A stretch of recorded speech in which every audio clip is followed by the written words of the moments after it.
Hello and welcome to episode 64 of the Boot Nerds podcast. JayMike, how are you doing? It's time again, my friend. I'm doing well. How are you? I'm doing good. I was very much debating whether or not I was going to wear a hat today because I feel like my hair is just getting feels like it's been a long time. Just shave it off, my man. Everyone wants to see it. You know it. I know it. It's going to happen at one point. So just get it done. I've just seen so many people just messing it up. I'm very nervous to do it. Yeah, exhibit A. just embrace it. I mean, you'll get used to it eventually. It's nice when you go running. There's less wind resistance. Luckily, it's still cold outside, so having the little extra hair is kind of working to my benefit right now. But yeah, okay, you got that spring fur still going. Okay, but I don't know. I feel we got to do some sort of challenge at some point during the podcast, so we can actually have you lose. So you have to shave off your hair. But I'm gonna let people decide in the comment section whether that should happen or not. So basically, you're at the mercy of everyone in the comment section. It's a little scary, but we'll go with it.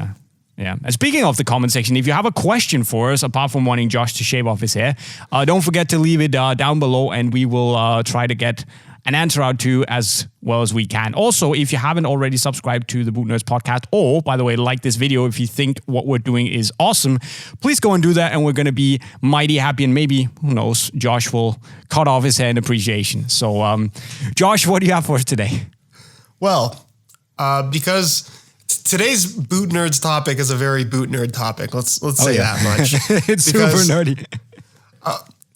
I think we've both pointed out, I don't know how many times at this point in our internet careers, that what you see pros wearing isn't necessarily what you can actually go and buy at the store. Yes. In a lot of cases it is, especially when you're talking about the big names. They have access to custom football boots, which I think is a dream for a lot of boot nerds out there. But I figured that we would take an episode and discuss some of the most interesting custom football boots worn by big name pros over the years.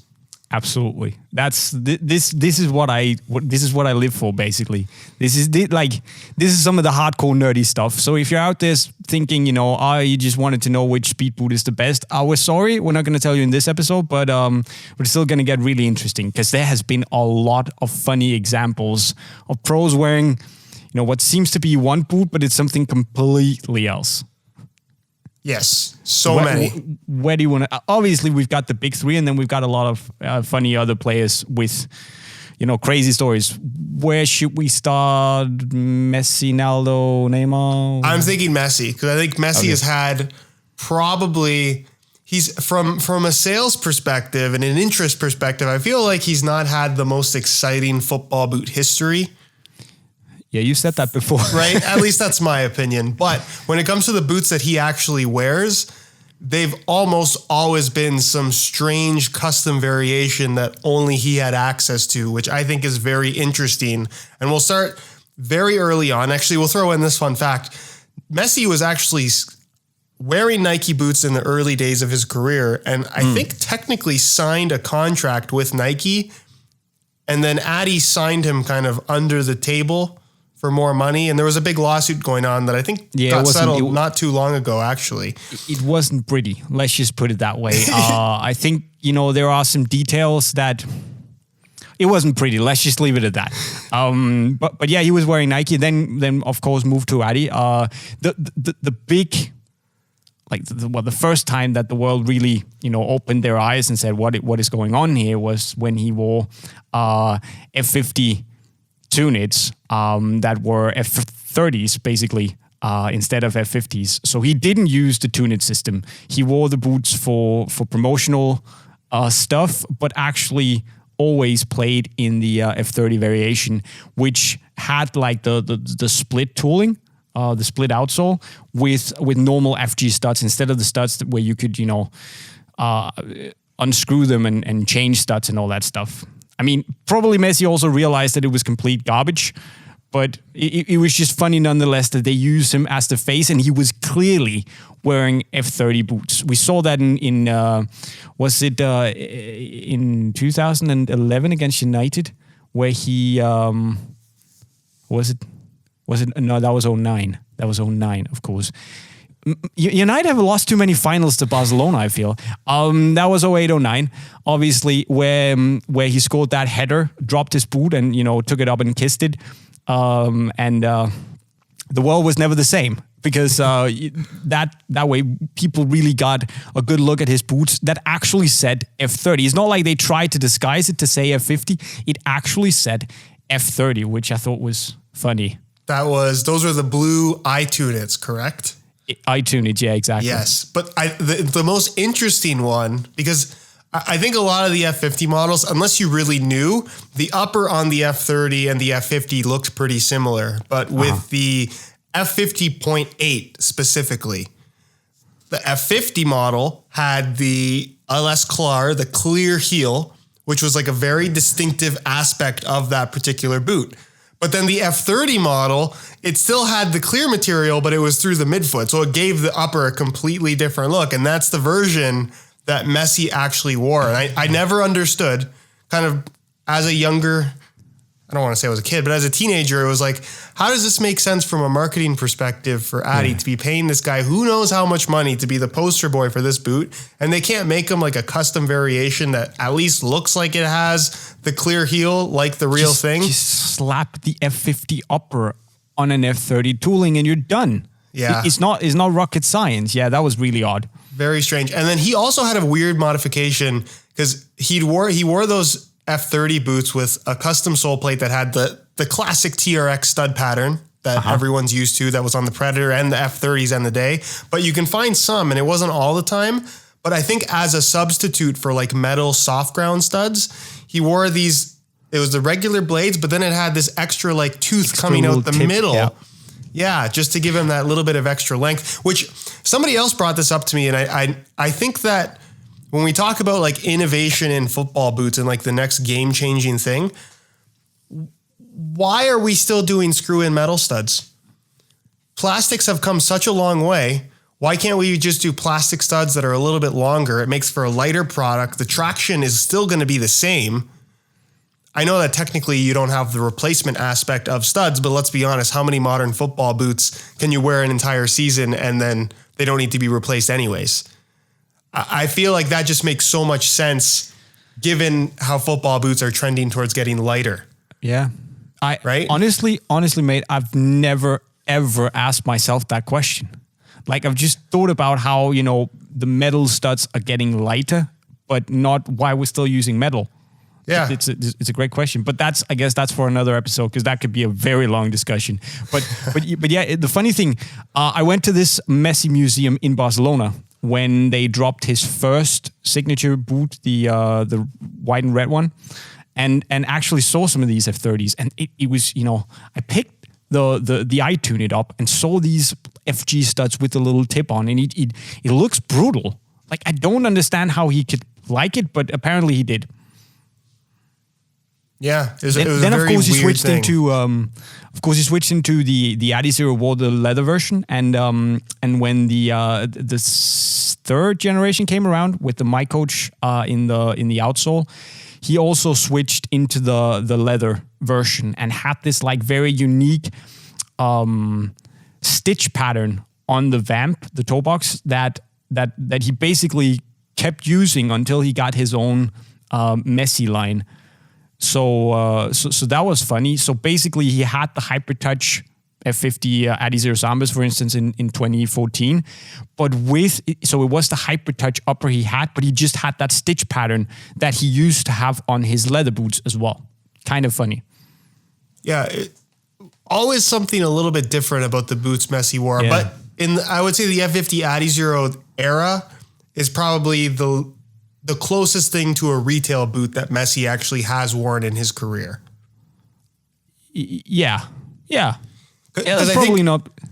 The one thing about all the pro-issued leather F50s is I know they look similar, and technically like the breakdown of materials, like the amount of leather and the amount of synthetic looks similar, but I don't know if you've ever seen pictures of like just the boots kind of off feet, like in the equipment room or something like that. Yes. You can see that the leather used on the pro-issued F50s it's melting. Like, it's clearly a lot better quality than what you could actually get, which, I mean, that's kind of amazing too. That's that's another thing. Like, even if the boot looks normal, like, I have reason to believe that a Tiempo issued to a professional player is much nicer than a Tiempo that we can actually buy. But they can use softer leathers because it's not really a concern if the boot breaks after 3 matches, right?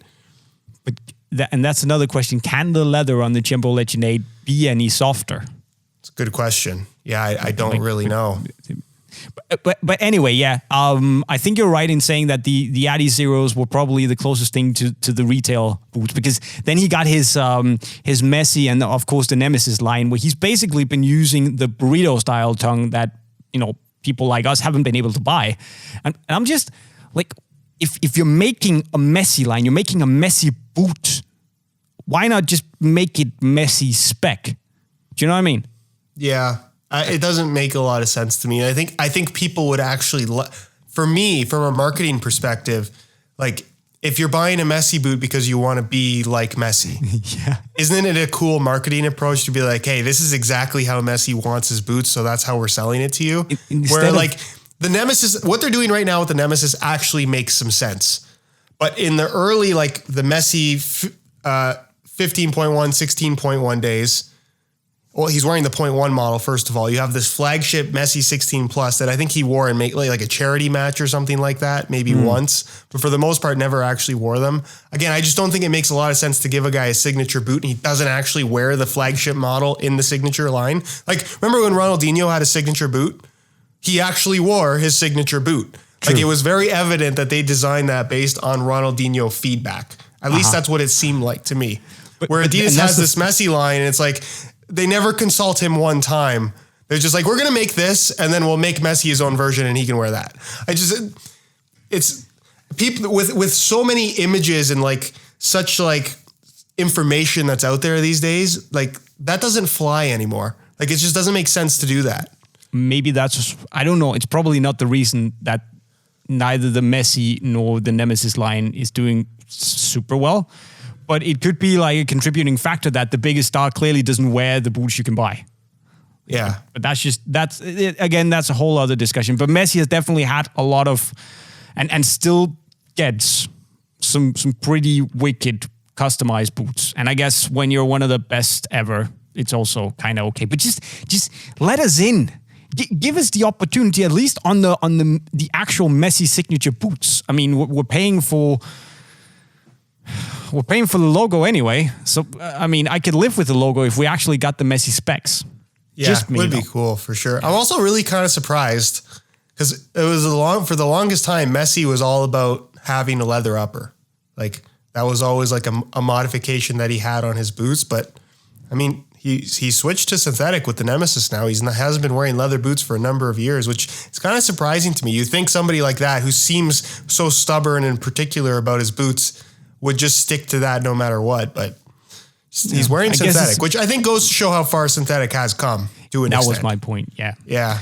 But he's not the only one who's had some absolutely crazy boots. We can take Cristiano, for instance, who has, you know, by and large been wearing pretty close to what is a stock material for the most time. I would say, because, you know, obviously he has a custom last that they slap in. You know, they built the boots to match his foot shape because he has kind of a bulky foot, a high toe and stuff. So of course it has to match a bit better. But we really saw how he got the special treatment with the Superfly 4s with a lower collar and a slightly different, simply a weave construction around the collar area. So it was just a different boot because that's what he wanted. Yeah, that's one of those funny modifications because when I first saw that, and everyone first saw that, it was obviously very evident that his just had barely any kind of collar there. But I was always surprised that there wasn't a single other pro that I saw that had the same modification. Which obviously Nike wants to keep a guy like that happy, but I don't know. I just thought it was like, is that really necessary? Like, it's such a small thing, but hey, I guess if he wants it, they made it happen for him. What bothered me was that the rare golds, which is a Superfly 4, I mean, it's made specifically for Cristiano Ronaldo. Why don't they give us the Ronaldo spec boot with the lower collar? I never understood that. That would have made it 10 times cooler.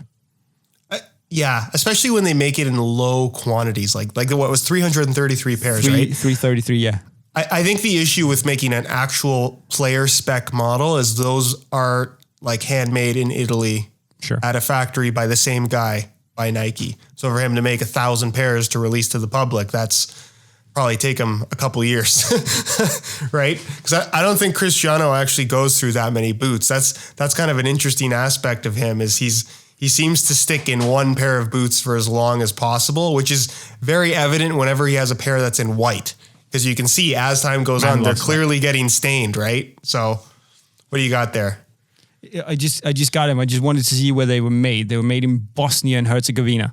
Yeah, so I'm not sure. I think all the player issue stuff's made in Italy, but I'm not sure with Nike. Montebelluna, yeah. Yeah, it is only there, but who knows? And speaking of Montebelluna, that's also where some of the other funny Nike boots have been. Well, all the Nike player issue boots have been made there. Many of which are really curious, but probably the most curious case is that of Neymar with his Hypervenom Phantom 2s, or so we were led to believe at least, or they wanted us to believe, that were in fact Vapor 10s. I think I lost Josh, but basically the story goes that... No, I got you. You're back. Okay.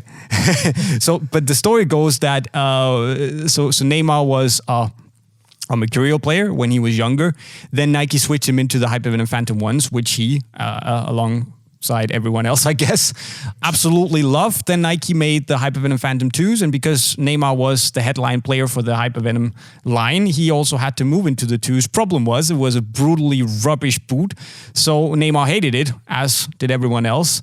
And because Nike had put a lot of money behind marketing him as the Hypervenom player, but he didn't want to wear it, well, they made him a Vapor 10 to make it look like he was wearing a Hypervenom finish, basically. Yeah. Neymar is a kind of a weird situation because he's, based on his football boot history and when he became a big name within the Nike brand, he's really changed around quite a bit what he seems to like. Because you mentioned he was wearing Mercurials in the early parts of his career. They moved him into Hypervenom to more or less be the face of the line. And just one thing you said, everybody loved them, except for Zlatan Ibrahimovic, who wore them for like 2 matches. And it was like, nah, I'm wearing Mercurials again. Screw you, Nike. Even though he was like on all the marketing material as well. He was like the poster boy for the alternate launch color, the green ones, remember? We met him in Paris and did an interview with him for Unisport for the Hypervenom launch. And then he's basically out of the Hypervenom when we dropped the interview. Thank you, Zlatan. My man. I always thought that was really funny. But with Neymar, he wore Mercurials, which has this bladed aggressive stud pattern. And go look, you can see he was wearing what looked to be a pretty stock Mercurial. But then when he went into Hypervenom 1, he decided he needs a Tiempo sole plate and a Tiempo stud pattern, which it's kind of like the opposite of what the Mercurial line had on offer. And then Hypervenom Phantom 2 comes out, and then he wants a Mercurial again with a Mercurial stud pattern. And now, and I'm not sure if this is injury related, he's now wearing an AG Pro, which is basically a Tiempo stud pattern on his current Mercurials. Very strange. Obviously, the guy likes to change it up. But yeah, he seems to be very particular about what he likes on his boots at any given time. But let's be honest. If you and I had the opportunity to just say, okay, I'm gonna sign this deal, get a lot of money, become, like the face of a new line to kind of make me take over from Cristiano, make me my own player. But I kind of hate it, so just make me this. I mean, would you do it? Of course you'd do it. Oh, yeah, for sure. I'm not judging the guy at all. I'd be worse. How many people do you think in Nike Sports Marketing was breathing a sigh of relief when he actually officially went back into the Vapor 11? Oh, I would imagine all of them. That was a nightmare situation. Yeah, that was... It's very interesting to me how they that happened with the Hypervenom 2. Obviously Zlatan with the original Hypervenom. If you're going to invest in these players and bank on them wearing this boot, it happened recently with Coutinho and the Phantom Vision. I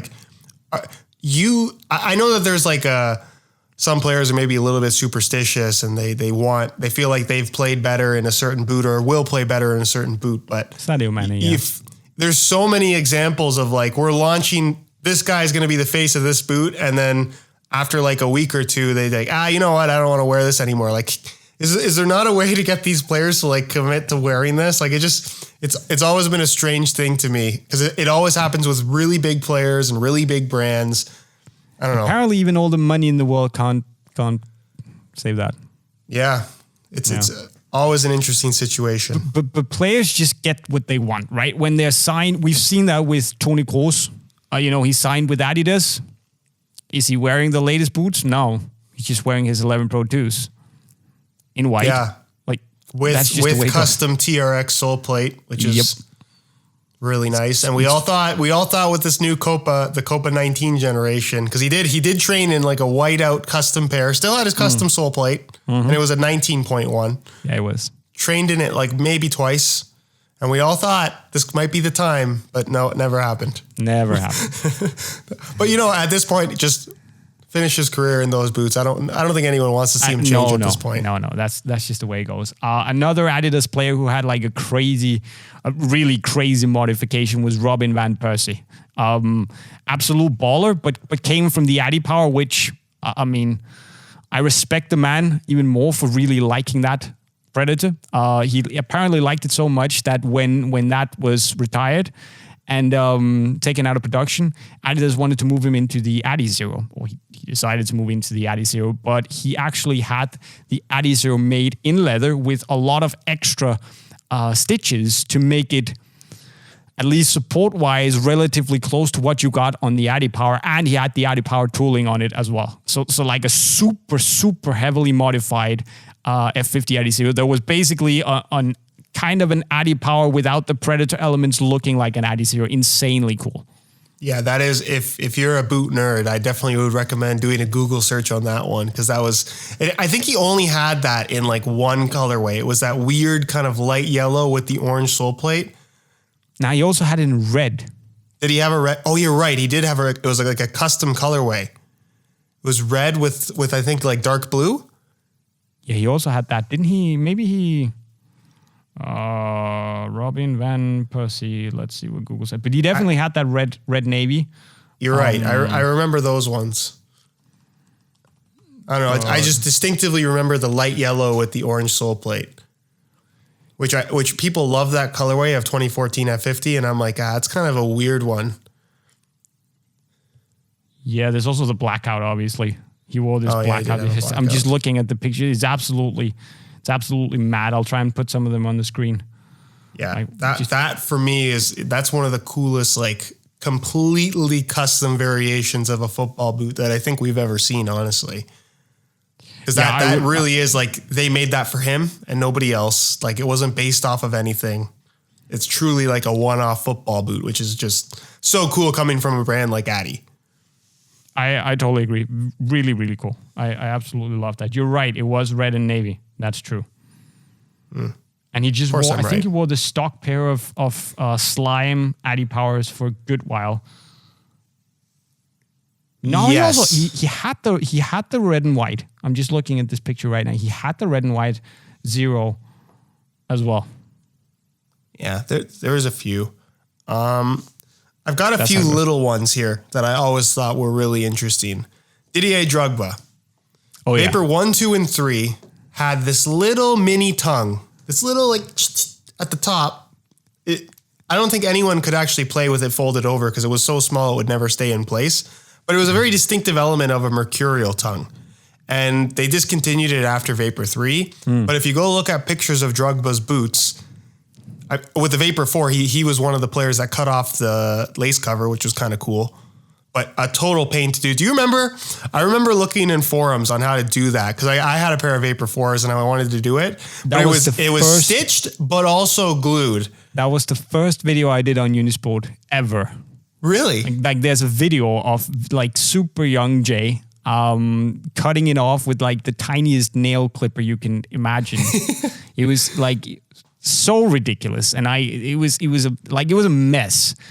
But hey, it worked. It got me here, so I'm pretty thankful. It seemed like such a hassle. I never actually ended up doing it. But he was one of the pros that wore them without. He cut off the lace cover. But then if you look at the tongue on pretty much all the Mercurials he wore, I think like all the way up to like Vapor 11.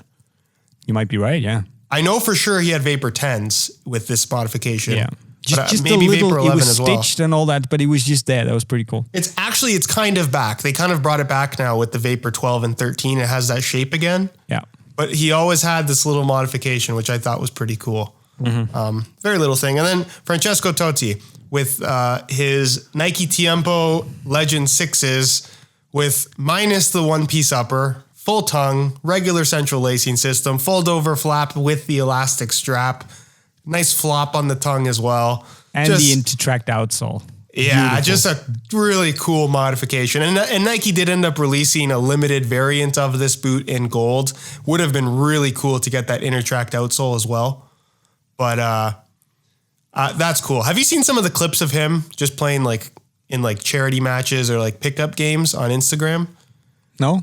Oh my gosh. He's just, you know when you see a pro playing with people and he's just so good that he's like giving 10% effort, but he's still like 100 times better than everybody else? That's how he looks playing in a pickup match. But look, I mean, everyone rave about Pirlo, and rightly so. The man is an absolute genius. But I don't feel that Francesco Totti is getting the recognition that he deserves.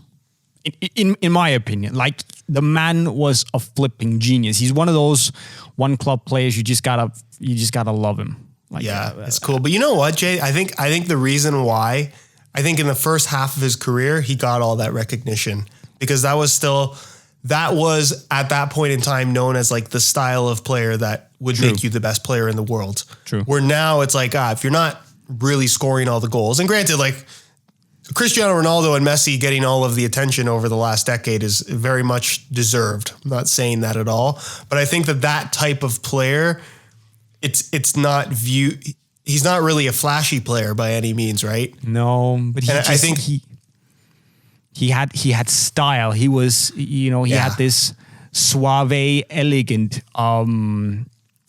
like touch to him. It was just, he was cool, man. He made me want to, grow long hair and it would look ridiculous. But, even with like greasy hair, Totti just looked like the boss.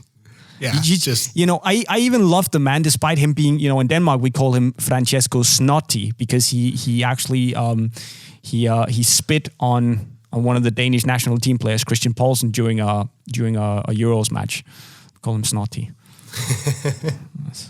Man is a legend, and his boots were like extremely cool.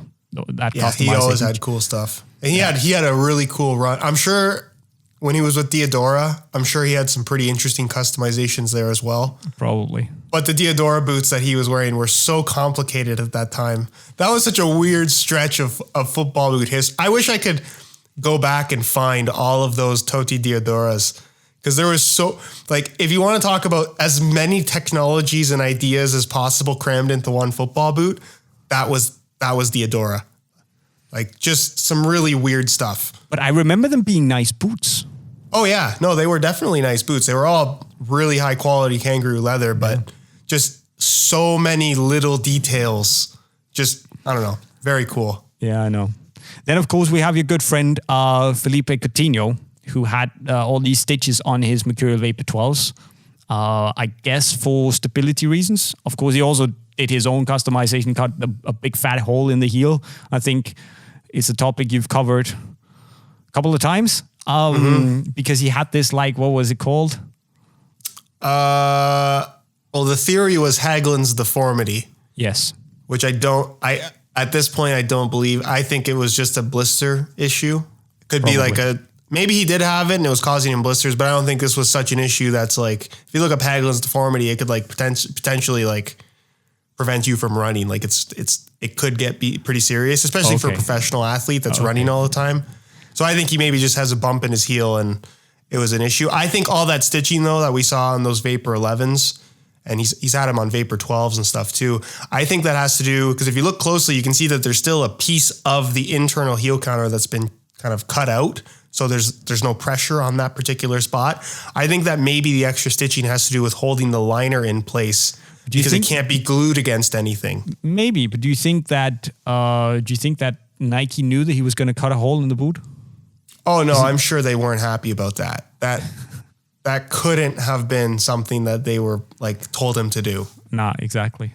But I mean, he had to do what he had to do. And a lot of players have since done the exact same thing. So he's clearly a trendsetter there. I think you started that trend, my man. What else do we have? Of course, we have Sergio Busquets still wearing the Intertract outsole. And of course, that is like for a lot of Nike players, it seems like the Intertract outsole that we saw on the first couple of Air Zoom Total 90 models, the ones in the twos, people loved that. So they kept going. Roberto Carlos, Francesco Totti, Iniesta, Busquets. Did Iniesta wear that? Or did he wear the Tiempo outsole? I think he's done both. There was definitely a time where he was doing the Intertrack thing. Yeah. But I don't think that's been for a little while now. Speaking of the Tiempo outsole, Raheem Sterling actually he has a Phantom Venom with the Tiempo Legend 4 Elite tooling on. Yeah, it's funny how many pros actually have that sole plate and stud pattern on their boots. It's great stuff. I think a lot of people like they're fixated on like these bladed stud patterns that the Venom has and the Mercurials have, which are great if you like that type of thing. But there's absolutely nothing wrong with like a classic conical stud layout like the Tiempo has. It's still really good. And the Tiempo, the custom stud pattern that a lot of pros get on their boots, it's like going all the way back to like OG Nike Tiempo Legend. It does, yeah. It actually does. It's like Legend. Yeah. It's like Legend 1 stud pattern. It's true. Which is interesting. So it's like the less aggressive version versus what we have now. Which I don't know. It's an interesting decision by a lot of pro players, but they're also playing on like really nice pitches all the time. So as long as you have some length to the studs, you're gonna have pretty good traction. It's probably also injury. That was a difficult word. Injury related. Yeah, for sure. Yeah. I have another one that's interesting, and it's Gareth Bale with his X boots. X15s that were not X15s. They were more like F50 adizeros. I don't know. I've heard him talk about some of the modifications that he's had to his boots. And I think you guys did an interview, if I'm remembering correctly, asking him about this. Was that your video that I watched? I don't think so. Maybe it was Jolter was in the video. But I don't know. I remember him being asked about his boots, and he said something about his are made to be extra stiff. Yeah, he likes them to be rock hard. Apparently, like it's rock hard. It's not even funny. I don't understand how he can actually play in them. From how hard I've been told they are, but it's apparently insane. Really, and he's had some, because Bale's been used over the years for a lot of like limited releases from Adi, like the crazy light stuff.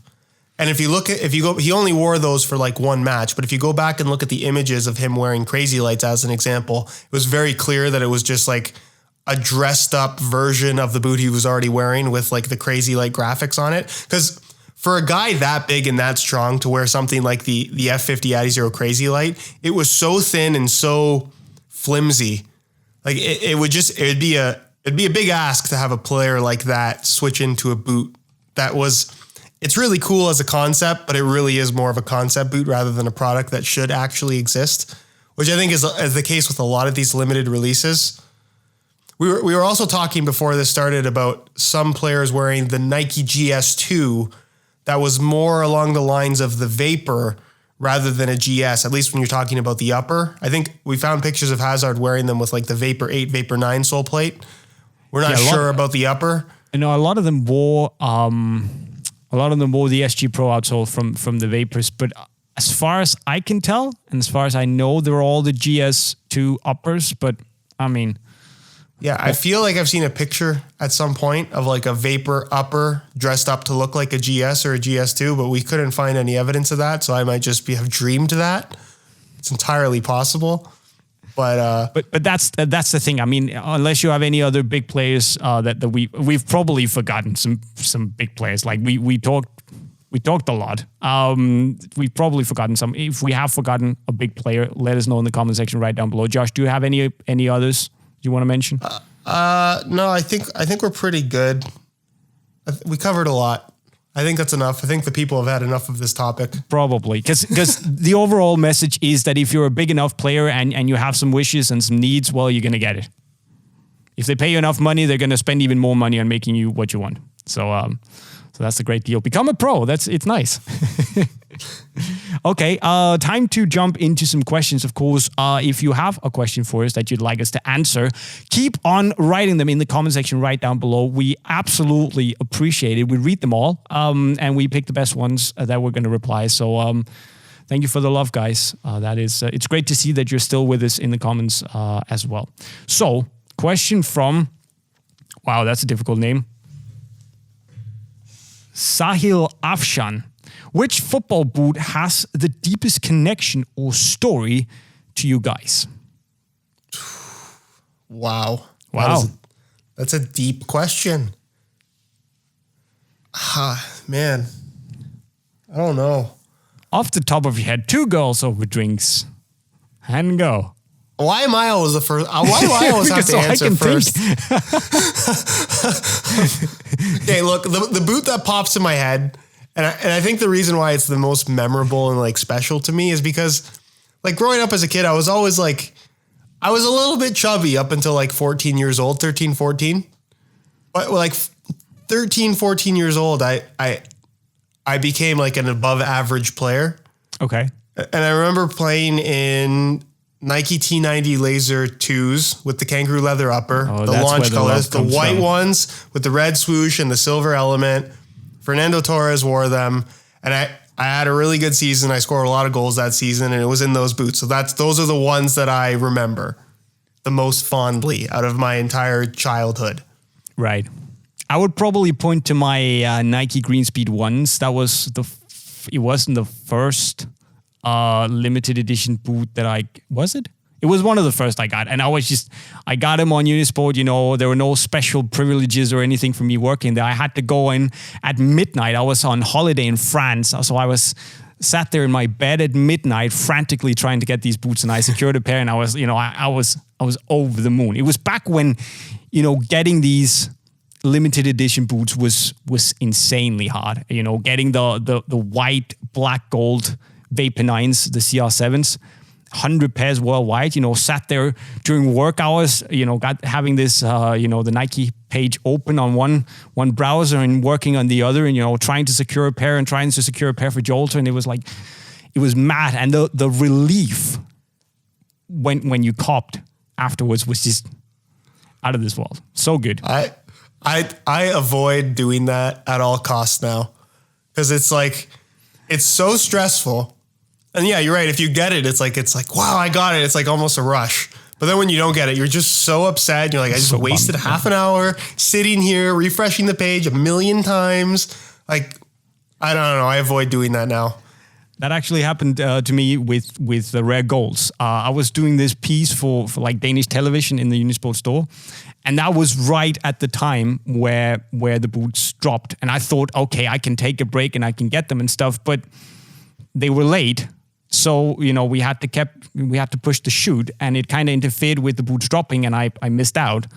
And I was like, I was devastated. So, yeah. But I have them now. I paid like half an arm for them. So, and that's how it goes. I paid with all my hair. So that's the explanation. But I have the boots now, so that's good. Anyways, Alejandro A. Best. Puma 1 2.1 is fun and all as a name, but how come the fact that Nitrocharge 1.0 was the second version is overlooked as one of the dumbest names ever? And that is a good point, and that's pretty dumb. Yeah, you're right. It was the Nitrocharge 1.02. Yeah. Yeah, pretty dumb. That's pretty dumb. That's almost dumber than the Puma 1 2.1. Yeah. Although for some reason, I associate Nitrocharge with Superfly. It's kind of like the same category of name. I still think Nitrocharge is a very cool name for Nitrocharge is an insanely cool name, man. It's a cool name. It's a disappointment that name didn't stick in the game. For me, Nitrocharge is a cooler name than Superfly. Well, yeah. Nah. Superfly is a pretty cool name. When something is fly, it's like the only thing that would be better than Superfly would be Überfly. and you add 3,000 after, that would be... Yeah. Do people say that anymore, though? I feel like if someone came up to me and was like, hey, those boots are fly, I'd be like, what the heck? Who talks like that? Are you a 2004 white guy rapper? Yeah, that's what I'm saying. Like, it's from just The like, Offspring or something. I feel like that. it's just like dated. It's like dated lingo at this point. I don't know. Probably. But I was just imagine. You know, I knew that when Nike were going to do the new Vaporfly, so basically the shoe that Kipchoge wore when he attempted that sub 2-hour marathon, you know, it was going to get a new name. And I thought, oh, they're finally going to do it. They're going to name a product the Uberfly. And they call it the Alpha Fly. Are you kidding me? Alpha Fly. Yeah, Nike's really like using that fly part. God. Anyway, Pavel Stanchuk, Jay and Josh, I appreciate your knowledge and experience that you share with us. Thank you, my man. It's our pleasure.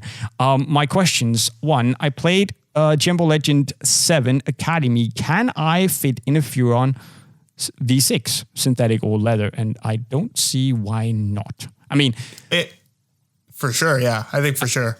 I mean, the Legend 7 Academy it had decent room in it, but it wasn't the widest of boots ever. So I guess you should be okay. Yeah, I think you'll be totally fine. It'll be maybe a little bit tighter in the heel, just because of how it tapers a little bit. But that's usually not an issue for most people. And they do make a wide fit version of that as well, right? They do. If I would not, unless you have legitimately like 8 feet wide feet, don't buy the wide fit version. Nah, because it's really wide. It's really wide. Yeah. Second part of the question: what would you choose because of the overall football boot during the game? Well, what would you choose out of these two? The Puma Platinum, the Puma King Platinums, or the Furon V6s, synthetic or leather? Pros and cons. What would you take? King Platinums? I personally would go King Platinum. Yeah, I'm not surprised. Personally. For me, it kind of depends on what you want. If you're looking for responsiveness, which I guess you're not, if you are if you're considering the King Platinums and you played in the Legend, well, if you are looking for responsiveness, I think the Furons are better. I mean, it's a speed boot. King Platinums can kind of, you can swap for a speed boot. What do you say? They can. I think in terms of long-term responsiveness, the Furon would be a better choice because it's a material. It's not necessarily going to stretch all that much. Yeah. It's going to maintain its structure. True. Where King Platinum will feel pretty responsive at first, but after like 2 or 3 weeks, once they've stretched a little bit, because the leather is soft and pretty thin, it's going to feel. I don't want to say that it's going to feel sloppy. I still think it's a really tight-fitting leather football boot. But yeah, I think a Furon definitely has more speed boot characteristics. Also has way more aggressive traction. So both great boots, but also very different. So it kind of depends on what you want. But you would pick the King Platinums. I would pick the King Platinum. Just because that's what I like. Probably agree, but I think the Furon V6 leather is pretty nice too. It is.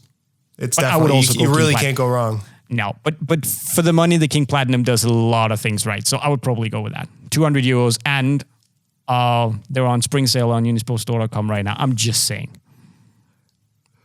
Shameless plug. And that was it for today's questions. And thus also it for episode 64 of the Boot Nerds podcast. A lot of talking back and forth and players getting special treatment. And that's the way it goes when you're a pro player. But let us know if we forgot to mention any big player with like a mind-blowingly cool, customized personal version of a boot in the comment section right down below. Also, don't forget to leave your questions down there. Of course, if you haven't subscribed to the Boot Nerds podcast yet, you should do that by clicking the white circle in the middle of the screen. You can also subscribe to Josh by clicking over there on the screen, or subscribe to Unisport by clicking the green bubble somewhere near my head. Also, don't forget to leave a like on the video before we bounce. And with that said, I have been JayMike, and I approve this message. See you later. See you in the next one.